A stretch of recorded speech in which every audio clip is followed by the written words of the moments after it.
Hello guys, welcome to my YouTube channel WiFi success classes. Guys, मैं एक बार फिर आपके साथ एक नए वीडियो लेक्चर के साथ। गाइस, आज के इस वीडियो लेक्चर में हम पढ़ेंगे नरेशन यानी कि डायरेक्ट एंड इनडायरेक्ट स्पीच। तो गाइस, आज के इस वीडियो लेक्चर में जिसमें हम नरेशन पढ़ने जा रहे हैं, आज हम पढ़ेंगे 4th टॉपिक। गाइस, इससे पहले नरेशंस पर 4 वीडियोस बनाए जा चुके हैं जिसमें 3 टॉपिक पढ़ाए जा चुके हैं। Topic number 1 assertive sentences, topic number 2 interrogative sentences and topic number 3 imperative sentences, जो प्लेलिस्ट में मौजूद हैं। और जो पहला वीडियो बनाया गया जिसमें संपूर्ण डायरेक्ट एंड इनडायरेक्ट के इट मीन्स नरेशन के रूल एंड रेगुलेशंस दिए गए हैं। ऐसे लोग जिन्होंने अब तक नरेशन के वो 4 वीडियोस जिसमें 3 टॉपिक और रूल एंड रेगुलेशंस पढ़ाए गए हैं, अगर ना देखे हों तो वो प्लीज़ प्लेलिस्ट में जाएं और जाकर उन वीडियोस को देखें। और अगर आप हमारे इस चैनल पर नए हैं तो प्लीज़ हमारे इस चैनल को सब्सक्राइब करना ना भूलें और साथ ही साथ बेल आइकन को प्रेस करें, लाइक करें, कमेंट्स करें, शेयर करें। और गाइज, आज हम स्टार्ट करते हैं नरेशन का 4th टॉपिक। तो गाइज, नरेशन का जो 4th टॉपिक है वो आज है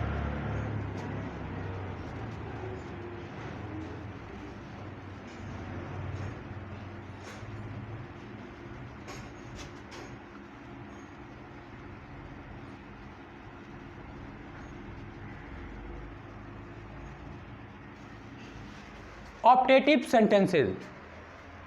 तो गाइस, आज हम ऑप्टेटिव सेंटेंसेस पढ़ेंगे जिसमें हम देखेंगे कि किस प्रकार से हम डायरेक्ट स्पीच को इनडायरेक्ट स्पीच में बनाते हैं। और गाइस, एकदम बेहद और आसान तरीके से आज हम सीखेंगे। बस ज़रूरत है आपको कॉपी और पेन लेकर बैठने की और कुछ पॉइंट्स जो कि मैं आपको इसमें बताऊंगा वो आपको नोट करने की। साथ ही साथ आप चाहें तो स्क्रीनशॉट भी ले सकते हैं। So please you can take the screenshot. I hope so कि आपने स्क्रीनशॉट ले लिया होगा। तो चलिए गाइज, स्टार्ट करते हैं। सबसे पहले हम इसके रूल एंड रेगुलेशंस को समझ लेते हैं। गाइज, सबसे पहले रूल नंबर 1 में मैंने आपको बताया कि जब आप डायरेक्ट से इनडायरेक्ट स्पीच में कन्वर्ट कर रहे हों उस समय कॉमा इन्वर्टेड कॉमा की जगह पर दैट का प्रयोग किया जाता है। इट मीन्स यहाँ पर ये एक्सरसाइजेज दी हुई हैं और इसमें ये जो कॉमा इन्वर्टेड कॉमास दिए हैं, इन कॉमा इन्वर्टेड कॉमास को हटाकर आपको दैट का प्रयोग करना है।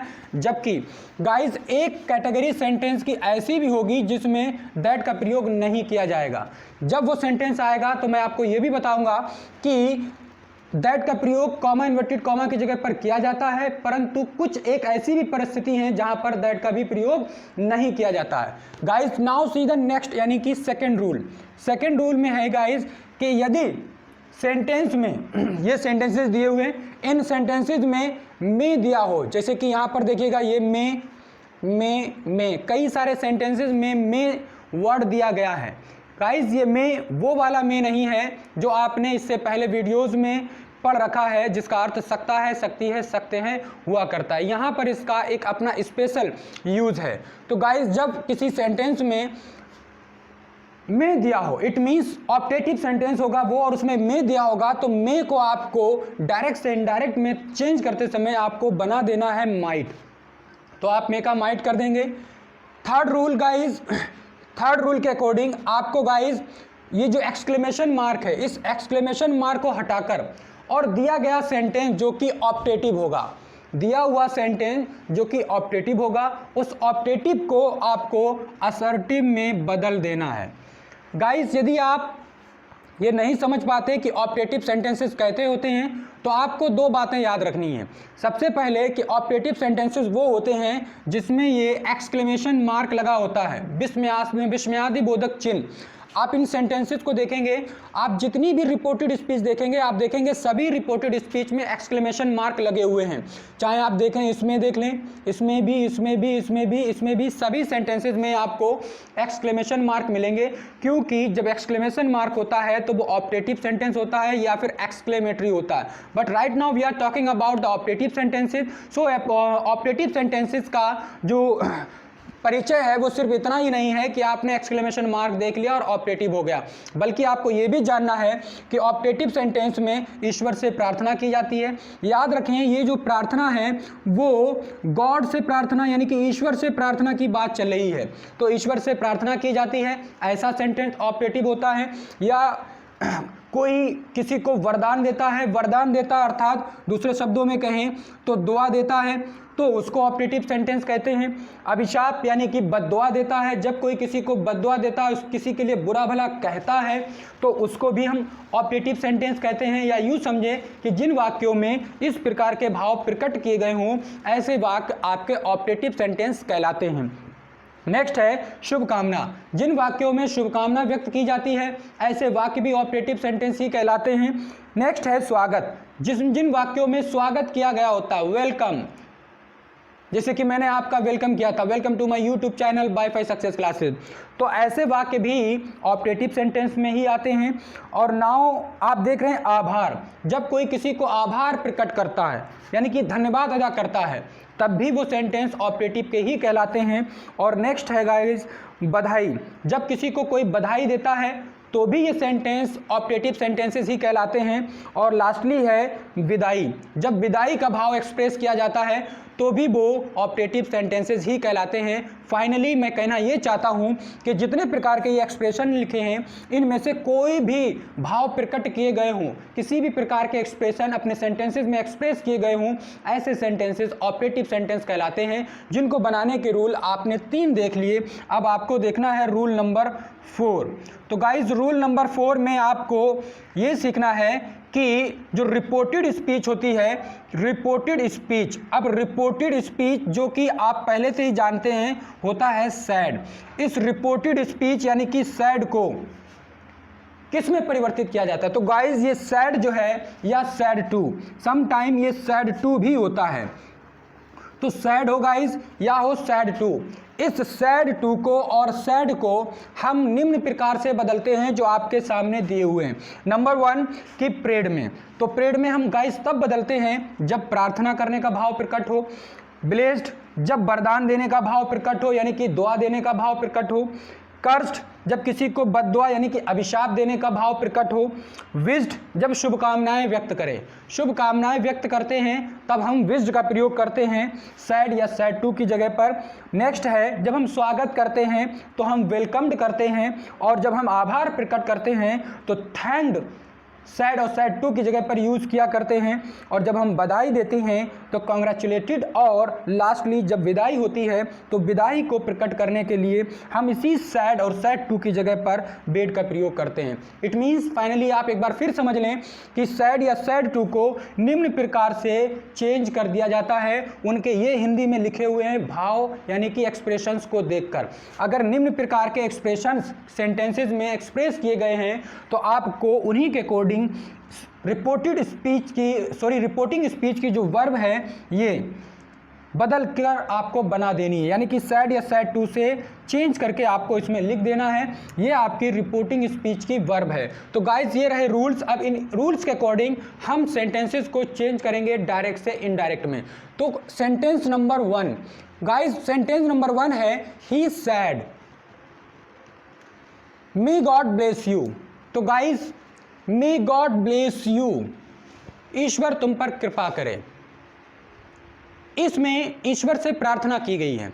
जब गाइस ईश्वर से प्रार्थना की जाए तो रूल नंबर 1 प्रार्थना करने का भाव प्रकट हो तो आपको प्रेड का यूज करना है, किसकी जगह पर? सैड का। जब ईश्वर से प्रार्थना की जाए तो आप सैड या सैड टू जो भी आपको दिखाई दे उसको हटाना है और आपको प्रेड लगाना है। तो गाइस इस सेंटेंस को जब हम बनाएंगे तो ये गाइस बन जाएगा ही प्रेड। और गाइज याद रखें कि जिसमें प्रेड आता है, ईश्वर से प्रार्थना की जाती है, तो उसका ऑब्जेक्ट यहाँ पर नहीं होता, और यदि होगा तो सिर्फ और सिर्फ एक ही होगा और वो होगा गॉड। यहाँ पर गॉड के सिवा कुछ और नहीं लिखा जा सकता। चूंकि सेंटेंस में आगे वाले में गॉड दिया हुआ है तो यहाँ पर गॉड भी लिखना जरूरी नहीं है। तो सिंपली आपको ही प्रेड, सैड टू को आपने प्रेड में बदल दिया, कॉमा इन्वर्टेड कॉमा को गाइज आप बदल देंगे दैट में, और उसके बाद आप देखिएगा इसको आपको मे को अंदर ले जाना है और माइट में चेंज कर देना है। गाइज अभी आपने रूल पढ़ा, रूल में आपने देखा कि एक्सक्लेमेशन मार्क को हटाना है और सेंटेंस को असर्टिव में बदलना है। इट मीन्स कि एक्सक्लेमेशन मार्क ये हटेगा और सेंटेंस जब असर्टिव में बदलेगा तो ये मे सब्जेक्ट के बाद, इट मीन्स ये मैंने जो एरो लगाया है इसके अकॉर्डिंग सब्जेक्ट के बाद यानी कि अंदर चला जाएगा।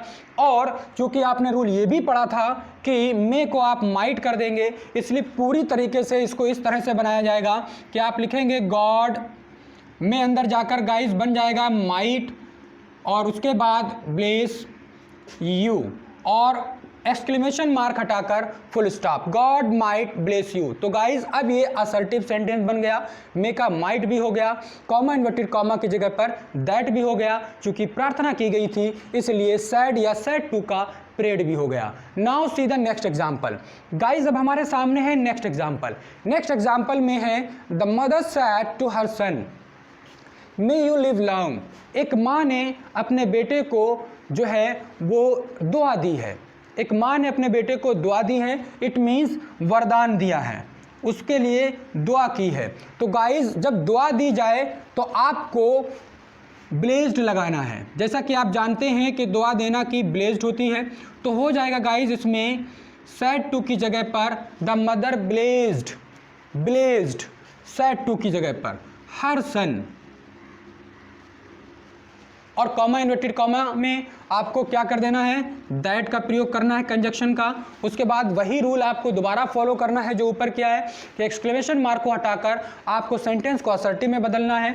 इसलिए गाइस में अंदर जाकर माइट में चेंज हो जाएगा और जब आप यू को चेंज करेंगे सन में, यू जो कि सेकंड पर्सन का प्रोनाउन है, और गाइस सेकंड पर्सन का प्रोनाउन ऑब्जेक्ट से चेंज किया जाता है जबकि फर्स्ट पर्सन का प्रोनाउन सब्जेक्ट से चेंज किया जाता है। और सब्जेक्ट या ऑब्जेक्ट भी कौन से सेंटेंस का, रिपोर्टिंग स्पीच का। दोबारा सुने, यदि रिपोर्टेड स्पीच में सेकंड पर्सन का प्रोनाउन दिया हो तो रिपोर्टेड स्पीच के सेकंड पर्सन के प्रोनाउन को रिपोर्टिंग स्पीच के ऑब्जेक्ट से बदलते हैं, और यदि रिपोर्टेड स्पीच का प्रोनाउन फर्स्ट पर्सन हो तो उसको रिपोर्टिंग स्पीच के सब्जेक्ट के अनुसार बदलते हैं। तो गाइज यहाँ पर हम यू को सन के अकॉर्डिंग बदलेंगे तो हो जाएगा ही, और चूंकि मे को अंदर ले जाएंगे तो गाइज ये बन जाएगा मे का माइट, और इस तरह से होगा ही माइट लिव लॉन्ग। तो गाइज ये हो गया डायरेक्ट से indirect. Now see the next example. सारे एग्जाम्पल्स अलग अलग हैं और सारे एग्जाम्पल अलग अलग इन एक्सरसाइजेज पर दिए हुए हैं।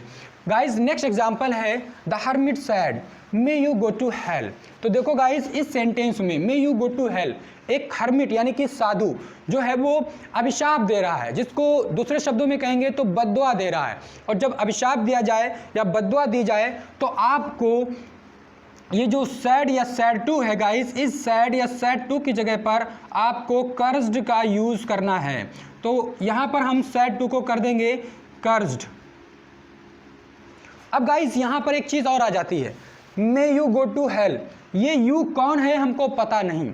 अगर आप अपनी इमेजिनेशन से, अपनी कल्पना से सोच लें कि ये कौन होगा तो चाहे वो आप लिख सकते हैं। जैसे कि सपोज आपको ऐसा लगा कि उस साधु ने आपको ही कहा तो यहाँ पर मी, आपको लगा किसी और को कहा, लड़के को कहा तो द बॉय, लड़की को कहा द गर्ल, महिला को कहा द लेडी, आदमी को कहा द मैन, या फिर उसकी जगह पर हिम या हर, आप कुछ भी लगा सकते हैं। और अगर आप ना लगाना चाहें तो आप छोड़ भी सकते हैं, बट बेटर है कि आप एक कंसीडर कर लें और मान लें कि यहाँ पर किसी लड़के को या आदमी को कहा गया तो इसलिए लगा दिया हिम, द हर्मिट कर्ज्ड हिम। अब गाइज आपको ऑब्जेक्ट मिल गया हिम।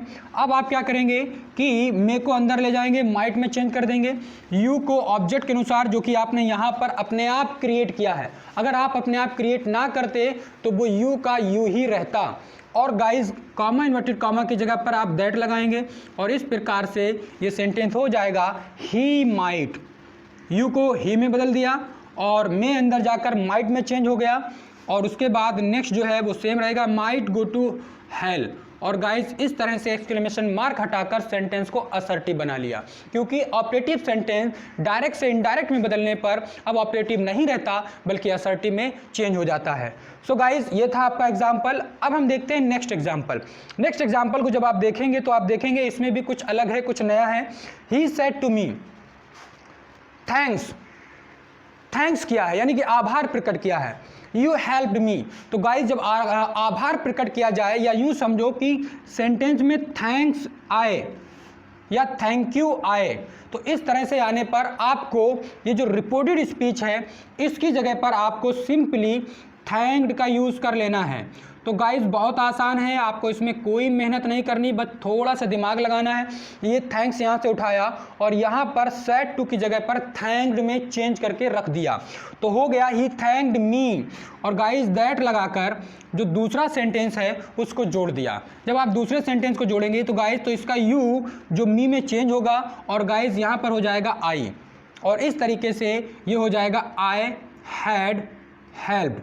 अब गाइस ये हैड इसलिए हो गया क्योंकि टेंस पास्ट इंडेफिनिट था, और पास्ट इंडेफिनिट जो सेंटेंस होता है वो पास्ट परफेक्ट में चेंज हो जाता है। तो यू हेल्प्ड मी की जगह पर पास्ट परफेक्ट जब सेंटेंस हो जाएगा तो आई हैड हेल्प्ड, और मी का चेंज गाइस जो है सब्जेक्ट में करेंगे। सब्जेक्ट में इसलिए करेंगे क्योंकि मी जो है वो एक फर्स्ट पर्सन का प्रोनाउन है, और फर्स्ट पर्सन के प्रोनाउन इस रिपोर्टिंग स्पीच के सब्जेक्ट से चेंज किए जाते हैं। तो मी को जब आप ही में चेंज करेंगे तो वो गाइस यहाँ पर हो जाएगा हिम।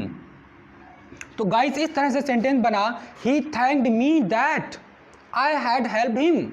तो गाइस ये हो गया डायरेक्ट से इनडायरेक्ट। अब इसमें मैं एक बात आपको और बता दूं, यदि सेंटेंस में सिर्फ थैंक्स होता या थैंक यू होता, ये आगे का एक सेंटेंस जो पूरा बना हुआ जुड़ा है, अगर ये ना होता तो गाइस ये यहाँ से दैट के बाद भी हम नहीं यूज़ करते, क्योंकि जब था नहीं तो हम जोड़ते भी नहीं। अब उसमें एक सेंटेंस दिया गया था इसलिए हमने दैट कंजक्शन लगाकर जोड़ दिया। कई बार सेंटेंस ऐसा होता है कि ये वाला हिस्सा नहीं होता है, जब ये नहीं होगा तो आप दैट के साथ कंजक्शन लगाकर आप नहीं जोड़ेंगे, सिर्फ इतना ही बन पाएगा ही थैंक्ड मी। तो ये भी आपका डायरेक्ट से इनडायरेक्ट में ही हुआ। Now see the next example. अब हम गाइस नेक्स्ट एग्जाम्पल देखते हैं। नेक्स्ट एग्जाम्पल है I said to you congratulation for success. Guys यहाँ पर योर और लिख रहे हैं तो सेंटेंस ज़्यादा अच्छा हो जाएगा, फॉर योर सक्सेस। तो गाइज जब इसमें बधाई दी गई हो, कॉन्ग्रेट्स किया गया हो और कॉन्ग्रेचुलेशंस कहा गया हो, तो गाइज ये कॉन्ग्रेचुलेशंस आप यहाँ से उठाएंगे और सेड टू की जगह पर रख देंगे, जो आपको यहाँ पर बताया गया। कॉन्ग्रेचुलेटेड कब? जब बधाई दी गई, और जब बधाई दी जाती है तो हमें कॉन्ग्रेचुलेशंस कहा जाता है, कॉन्ग्रेट्स कहा जाता है, तो उसमें बधाई दी जाती है। तो गाइज इसमें आप सिंपली आप क्या करेंगे, इसको डायरेक्ट से इनडायरेक्ट में बनाने के लिए आप लिखेंगे कॉन्ग्रेचुलेटेड,